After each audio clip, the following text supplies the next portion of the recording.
할렐루야. 오늘도 수요 기도에 참여한 여러분 환영하며 축복합니다. 자, 오늘도 말씀 속의 기도의 제목을 찾아 간절한 마음으로 부르짖어 기도할 때 기도의 응답을 경험하는 놀라운 은혜가 있는 시간이 되기를 주님의 이름으로 축원합니다. 자, 오늘은 열왕기상 11장 14절에서 43절까지 말씀으로 솔로몬의 대적자들이라는 제목으로 함께 은혜를 나누고자 합니다. 하나님께서 솔로몬을 처음으로 왕으로 세우셨을 때 그에게 약속하셨죠. 네가 하나님의 말씀대로 순종하기만 하면 내가 너의 왕위를 아주 영원하도록 하겠다 약속해 주셨습니다. 그리고 솔로몬이 성전을 완공한 이후에 성전을 봉헌하며 하나님께 기도할 때 다시 한 번 더 하나님께서 똑같은 말씀을 하십니다. 다윗의 길을 행하면서 그렇게 말씀대로 순종하면 왕의 권세가 영원하겠지만 만약에 다윗의 길을 벗어나 말씀대로 순종하지 않는다면 하나님께서 반드시 재앙을 내리시겠노라고 그렇게 약속하셨죠. 솔로몬은 하나님 말씀에 순종할 때 약속대로 풍성한 복을 받아서 나라가 부요하고 부강하게 되었습니다. 주변 나라들이 넘보지 못하는 아주 강대국이 되었죠. 그러나 이렇게 복을 받는 과정에서 사실은 말씀에 불순종하는 요소들이 하나 둘 생겨나기 시작합니다. 어둠의 그림자들이 발생하게 된 것이죠. 첫째는 하나님의 말씀에는 왕은 여자를 많이 두어서는 안 된다 그랬는데 그는 정치적인 혹은 외교적인 이유 때문에 후궁을 700명이나 첩을 300명이나 두었죠. 말씀에서 벗어난 것이었습니다.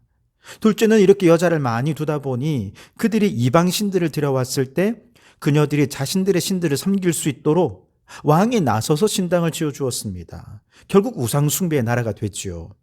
셋째는 분명히 하나님 말씀에는 말이나 병거를 많이 두지 말라고 했는데 솔로몬은 수많은 병거와 마병을 두고 이를 자랑했습니다. 말도 애굽산으로 최고급 말을 수입해서 탔습니다. 결국 하나님을 의지하지 않고 마병과 병거를 의지하는 나라로 점점 전락되어가는 거지요. 결국 솔로몬의 말년에 이러한 정욕과 교만으로 인해 하나님을 떠나게 되자 하나님께서 솔로몬의 대적자를 일으키시는데 오늘 성경에는 세 사람입니다. 하닷, 르손, 여로보암입니다. 우선 14절에 하닷을 보면 여호와께서 에돔 사람 하닷을 일으켜 솔로몬의 대적이 되게 하시니 그는 왕의 자손으로서 에돔에 거하였더라 그랬습니다. 하닷은 에돔의 왕족 출신입니다. 과거 다윗의 군대 장관 요압이 에돔에 쳐들어와서 에돔의 남자들을 진멸할 때 정말 초토화되었습니다. 16절에 보면 요압이 에돔의 남자들을 없앨 때 무려 6달 동안이나 에돔에 머물면서 전쟁을 했다 그랬습니다. 역대상 18장 12절에 보면 당시에 아비새가 죽인 남자의 수가 18,000명, 요압에 의해 죽임당한 남자의 수가 12,000명이었습니다. 6달 동안 무려 3만 명의 남자들이 죽은 거죠. 그 중에 하닷이 혼자 살아남았습니다. 신하와 함께 애굽으로 도피한 것이죠. 다행히 애굽 왕이 하닷을 품어주면서 집과 양식과 토지를 주었고 애굽의 왕족과 결혼까지 하면서 안정되게 지낼 수 있었습니다. 그렇게 하닷이 애굽에서 망명 생활을 하면서 무슨 생각했겠습니까? 그의 머릿속에는 오로지 복수밖에 없었을 것입니다. 원수를 반드시 갚겠다는 것이지요. 그런데 다윗이 죽고 요압이 죽자 에돔으로 돌아갔지요. 솔로몬이 왕이 된 초기에는 역시 너무나 강력하고 그 나라가 자꾸 부강해지다 보니 기회를 노리긴 하지만 찾기가 쉽지 않았습니다. 그러다가 솔로몬의 말년에 정욕과 교만으로 인해 그가 하나님을 떠난 자가 되었고 솔로몬이 추락하는 모습을 보면서 드디어 때가 왔구나 생각하고 이스라엘을 대적한 것이죠. 둘째로 이 하닷이 속한 에돔은 남쪽이었다면 르손은 이스라엘 북쪽에 있는 아람 사람이었습니다. 23절에 하나님이 또 엘리아다의 아들 르손을 일으켜 솔로몬의 대적자가 되게 하시니 그는 그의 주인 소바왕 하닷 에셀에게서 도망한지라 그랬습니다. 르손은 아람 지역의 소바 나라의 왕 하닷 에셀의 군대 장관이었습니다. 소바가 다윗에게 정복당하자 다메섹으로 피신해서 그곳에서 자신의 세력을 키운 거죠. 그러다가 역시 솔로몬의 말년에 솔로몬이 추락하는 모습을 보면서 솔로몬을 괴롭게 한 것입니다. 25절에 보면 이 하닷과 르손이 어떻게 반역했는지를 요약해서 이렇게 설명합니다. 솔로몬의 일평생에 하닷이 끼친 환난 외에 르손이 수리아 왕이 되어 이스라엘을 대적하고 미워하였더라 그랬습니다. 하닷은 솔로몬에게 일평생 환난을 끼친 자였습니다. 이는 하닷이 애굽에서 돌아온 이후 그의 원수인 이스라엘을 지속해서 공격했던 것이지요. 하지만 솔로몬은 하닷을 제대로 제압하지 못했습니다. 그러는 동안 르손은 수리아 즉 아람의 왕으로 군림했고 왕이 되어서 하닷과 르손은 끊임없이 이스라엘을 괴롭히며 이스라엘을 압박하며 강력한 세력이 되었는데 바로 이들을 솔로몬의 대적으로 세운 분이 누구십니까? 하나님이십니다. 그래서 14절에 여호와께서 에돔 사람 하닷을 일으켰다. 23절에 하나님이 또 엘리아달 르손을 일으켜 솔로몬의 대적자가 되게 하셨다. 하나님이 하셨다는 것입니다. 솔로몬은 얼마나 똑똑한 사람입니까? 지혜의 왕입니다. 그가 조금만 정신을 차렸다면 이 모든 일이 하나님이 하시는 일임을 분명히 깨달을 수 있었을 텐데 이렇게 대적들이 일어나고 환난을 당하고 괴롭힘을 당하면서도 하닷과 르손이 하나님의 징계의 도구라는 사실을 깨닫지를 못한 것입니다. 영적으로 흐려지니까 아무리 지혜롭고 아무리 똑똑하다 한들 하나님이 지금 어떻게 일하시는지 영적 세계에 대해서는 아주 둔감해지고 말더라는 것이죠. 솔로몬의 통치 말년에 일어나 수많은 주변 나라의 세력의 변화들, 이런 세력 간의 변화들 속에서 솔로몬이 괴롭고 환난을 당하게 된 이유는 결국 영적으로 하나님께서 지금 솔로몬에게 회개를 촉구하고 계신 것이었거든요. 하나님의 사인을 영의 눈이 흐려지니까 보지 못한 것입니다. 여러분, 우리도 마찬가지입니다. 하나님은 우리의 역사를 주관하시고 모든 만물과 환경을 움직여서 하나님의 뜻을 이루어 가시는 하나님이십니다. 그렇기 때문에 우리의 주변 환경을 통해서 하나님이 우리에게 어떻게 말씀하시는지 우리는 영의 눈을 열어 살필 수 있는 분별력을 가져야 합니다. 그래서 늘 그런 건 아니지만 우리 주변의 여건이 급격히 바뀌고 추진하는 일들이 잘 안 되고 막히고 환난을 당하고 어려움을 당할 때 우리는 제일 먼저 뭘 생각해야 됩니까? 하나님과의 관계를 생각해야 됩니다. 내가 지금 하나님의 말씀 속에 있는지, 하나님의 뜻대로 행하고 있는지, 그렇지 않은지를 점검할 수 있어야 되는 것이죠. 혹시라도 하나님 말씀에서 벗어나 있다고 한다면 스스로 돌이키고 회개하여 다시 한번 더 하나님과의 관계를 빨리 회복해야 됩니다. 지금 내 주변에서 일어나는 이런 환난과 또 주변의 여러 변화의 의미가 무엇인지, 혹시 나의 죄 때문에, 나의 불순종 때문에 일어난 일은 아닌지, 이 모든 상황 속에 있는 하나님의 선하시고 기뻐하시고 온전하신 뜻이 무엇인지를 분별하여 우리는 어디로 돌아가야 합니까? 말씀으로 돌아가야 합니다. 하닷이나 르손이 이스라엘에 대해 강한 적대감을 가지고 대적하고 미워했죠. 솔로몬의 일평생의 환난을 일으켰다 그랬습니다. 사실 이들은 솔로몬의 집권 초기부터 솔로몬을 대적했던 것으로 보입니다. 솔로몬이 하나님을 경외하고 그의 계명에 순종할 때는 감히 솔로몬을 직접적으로 대적하지 못했지요. 그러다가 솔로몬이 범죄함으로 하나님을 떠나자 그들은 솔로몬에게 환난거리가 되었고 근심거리가 되었고 고통거리가 되었던 것입니다. 마찬가지예요. 마귀는 우리의 일평생에 우리를 공격합니다. 그런데 우리가 하나님의 말씀대로 순종하고 있다면 어둠의 세력은 힘을 잃게 됩니다. 그들이 어떤 공격을 해도 우리는 타격을 입지 않아요. 반면에 우리가 하나님의 말씀을 떠나고 교만해지는 순간 마귀의 공격은 자그마한 공격도 우리에게 큰 타격이 됩니다. 아픔이 됩니다. 고통이 되고 환난이 되고 우리의 믿음이 연약해지게 되는 것이지요. 여러분, 우리의 일평생의 마귀는 우리를 공격하고 있습니다. 문제는 우리가 하나님의 말씀에 거하고 있느냐 그렇지 않느냐 하는 것입니다. 마귀의 공격을 두려워할 것이 아니라 오늘 내가 하나님의 말씀 안에 있느냐 그렇지 않느냐, 여러분 이것을 돌아보아야 할 줄 믿습니다. 그러니 여러분, 오늘도 하나님의 말씀 안에서 그 말씀에 순종하면서 하나님과 깊은 영적 교제를 나누며 살아가는 성도들이 되시기를 주님의 이름으로 축원합니다. 솔로몬을 대적하는 또 다른 대적자는 여로보암입니다. 26절에 보시면 솔로몬의 신하 느밧의 아들 여로보암이 또한 손을 들어 왕을 대적하였으니 그는 에브라임 족속인 스레다 사람이요 그의 어머니의 이름은 수루아이니 과부더라 그랬습니다. 자, 여로보암이란 사람은 어머니가 과부예요. 이것으로 우리가 짐작할 수 있는 것은 그의 평생이 그렇게 평탄하지 않았을 거라는 것입니다. 좋은 가문도 아닙니다. 또 그의 삶이 평탄한 것도 아니었습니다. 부유하지도 않았을 것입니다. 그러던 그가 솔로몬의 왕궁을 건축할 때 솔로몬에게 발탁되어서 감독자가 되는데 발탁되는 이유가 있었습니다. 바로 그의 부지런함이 눈에 띈 것입니다.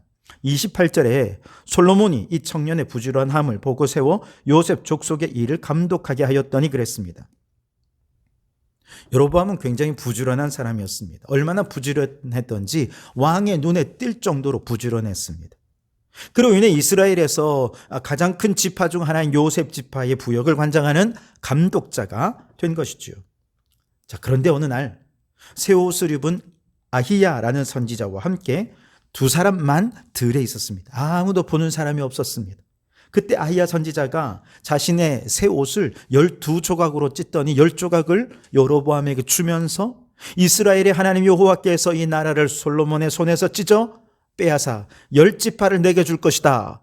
이런 예언을 하는 것입니다. 여로보암이 깜짝 놀랐어요. 왜 이런 예언을 하는가? 33절에 보니까 솔로몬이 이렇게 우상 숭배하는 나라를 만들어 놓았기 때문에, 나라를 망쳐버렸기 때문에 어쩔 수 없이 이렇게 할 수밖에 없다고 말씀하시는 것이죠. 그런데 중요한 것은요, 여로보암을 왕으로 세운다 말씀하시면서 솔로몬에게 했던 약속, 똑같은 약속을 하십니다. 38절에 만일 내가 명령한 모든 일에 순종하고 내 길로 행하며 내 눈에 합당한 일을 하며 내 종 다윗이 행함과 같이 내 율례와 명령을 지키면 내가 너와 함께 있어 내가 다윗을 위하여 세운 것 같이 너를 위하여 견고한 집을 세우고 이스라엘을 내게 주리라 그랬습니다. 우리는 여로보암에 대해 좀 부정적인 인식이 있죠. 물론 북이스라엘로 올라가서 그가 하나님을 잘 섬겼으면 괜찮았을 텐데 말씀에 순종하지 않았기 때문에 우리에게는 여로보암 그런 반역자라는 이미지가 있습니다. 하지만 하나님께서는 혈통을 중요하게 생각하지 않습니다. 가문이 중요한 것도 아닙니다. 그 사람이 얼마나 똑똑하냐, 능력이 많으냐 이런 거 하나도 중요하지 않아요. 왜냐하면 혈통이나 가문이 안 좋으면 하나님께서 그 혈통을 명문 가문으로 만들어 주시면 되는 거잖아요. 똑똑하지 않으면 솔로몬처럼 지혜를 주시면 되는 것입니다. 능력이 없어? 그럼 내가 능력 줄게. 그러면 됩니다. 다만 한 가지 하나님께서 보시는 것은요, 말씀에 순종하느냐입니다. 말씀에 순종하느냐 그렇지 않느냐 이게 제일 중요한 기준이었어요. 아무리 대단한 가문, 다윗의 가문이라도 말씀에 순종하지 않으니까 하나님께서 끊어버리려는 것입니다. 그러나 여로보암을 세우면서도 이런 무명의 사람이라 해도 네가 하나님의 나라를 말씀 위에 잘 세울 수만 있다면 내가 너의 나라를 영원하도록 해주겠다고 약속하시는 것입니다.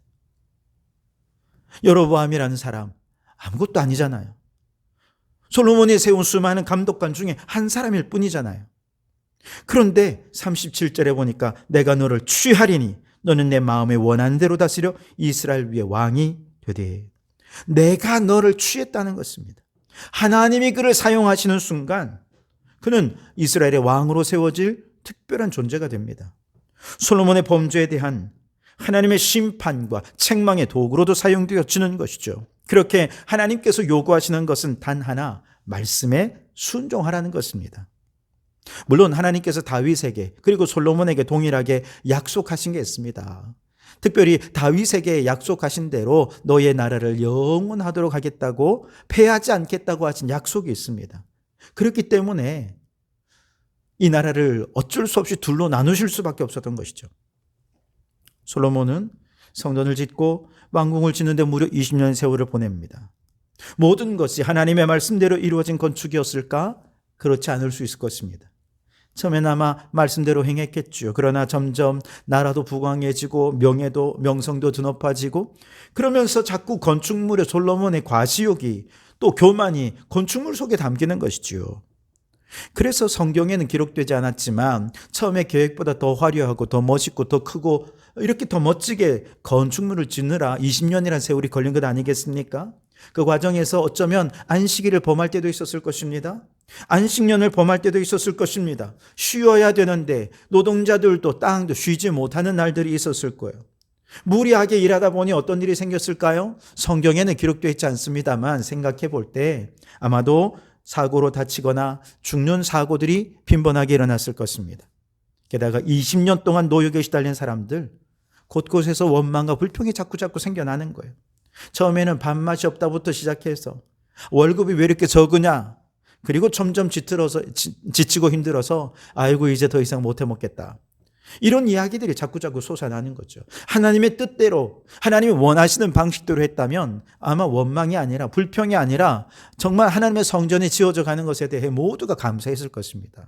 그런데 하나님의 말씀에서 점점 어긋나기 시작하고 인간의 욕심과 탐욕과 과시와 교만이 건축물 속에 들어가면서 결국 불평이 쏟아져 나오는 것이죠. 여기저기서 막 쏟아져 나옵니다.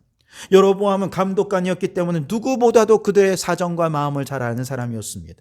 그들을 규합했고 솔로몬을 대적해서 반란을 일으켰으나 실패하고 말았습니다. 26절에 보시면 여로보암이 또한 손을 들어 왕을 대적하였다 그랬죠. 반란을 시도했다는 것입니다. 실패한 여로보암을 솔로몬이 죽이려 했습니다. 40절에 이러므로 솔로몬이 여로보암을 죽이려 하매 여로보암이 일어나 애굽으로 도망하여 애굽 왕 시삭에게 이르러 솔로몬이 죽기까지 애굽에 있으니라 그랬습니다. 물론 여로보암의 첫 번째 반란은 하나님의 뜻과 상관없이 성급하게 시도되었기에 실패했겠죠. 그러나 이때라도 솔로몬은 깨달았어야 했습니다. 백성들이 무리한 노역으로 인해 많이 지쳤구나. 그동안 이 백성들을 하나님 말씀대로 때로는 쉬게도 해주어야 됐고 하나님 말씀대로 저들을 정말 저들의 인권과 저들의 생명을 보호해 주어야 되는데 그러지 못했구나. 말씀대로 순종하지 않아서 저들의 원망과 불평을 사고 있구나. 그랬다면 나라가 아마도 이렇게 나누는 일이 없었을 거예요. 솔로몬은 깨닫지 못했습니다. 오히려 여로보암을 죽이려 한 것이죠. 하나님을 대적하는 자가 되고 말았습니다. 여러분, 오늘 하나님이 우리에게 원하시는 것은 많은 일이 아닙니다. 한 가지면 좋게요. 하나님 말씀에 순종하는 것이죠. 말씀에 순종하며 말씀이 주신 하나님과 깊은 영적 교제를 나누고 우리의 삶에 주님의 뜻을 풍성한 열매로 맺어가는 것이죠. 그러니 여러분, 오늘 이 밤 우리 간절히 기도할 수 있기를 바랍니다. 주님, 우리가 말씀에 순종하는 자가 되게 해주십시오. 혹 우리 주변에 대적자가 일어났다면, 혹 원망과 불평이 있다면 먼저 하나님과 나 자신의 관계를 돌아보게 하시고 말씀으로 돌아가게 해 주시옵소서. 여러분, 우리의 신앙이 예수님을 30년, 40년 믿었느냐, 신앙생활을 했느냐, 그런 거 중요한 것 아닙니다. 직분이 목사나 장로냐, 그것도 중요하지 않습니다. 하나님 말씀대로 순종하지 않으면 하나님은 그들은 패하시고 여로보암같이 무명의 사람들을 통해서 하나님의 새 역사를 얼마든지 시작하실 것입니다. 그러니 여러분, 오늘 이 밤 간절히 기도하실 때 주님, 내게 주신 복음의 촛대가, 사명의 촛대가, 성령의 불길이 옮겨가지 않도록 주님, 나를 통해 일하여 주시옵소서. 간절히 기도하시고 다시 말씀의 사람으로 서서 사명을 향해 달려가는 성도들이 되시기를 주님의 이름으로 축원합니다. 기도하겠습니다. 네, 주님, 우리가 말씀에 순종하고 있다면 마귀가 아무리 공격해도 상하지 않을 것입니다. 그러나 솔로몬처럼 말씀에서 벗어나는 순간 마귀의 공격은 유효타가 되고 우리는 영적으로 심각한 타격을 받게 될 것입니다. 주여, 말씀을 벗어나지 않게 하여 주시옵소서. 주변의 여러 상황의 변화를 통해 말씀하시는 하나님의 음성을 민감하게 듣게 하시고 하나님과의 관계를 돌아보게 하여 주시옵소서. 하나님은 말씀대로 순종하지 않는 자를 폐하시고 여로보암같이 무명의 사람을 통해서도 하나님의 새 역사를 시작하실 것입니다. 주님, 내게 주신 사명의 촛대 옮겨가지 않도록 도와주시옵소서. 늘 말씀으로 돌아가 말씀에 순종하는 사명자로 살게 하여 주시옵소서. 예수님 이름으로 기도드립니다.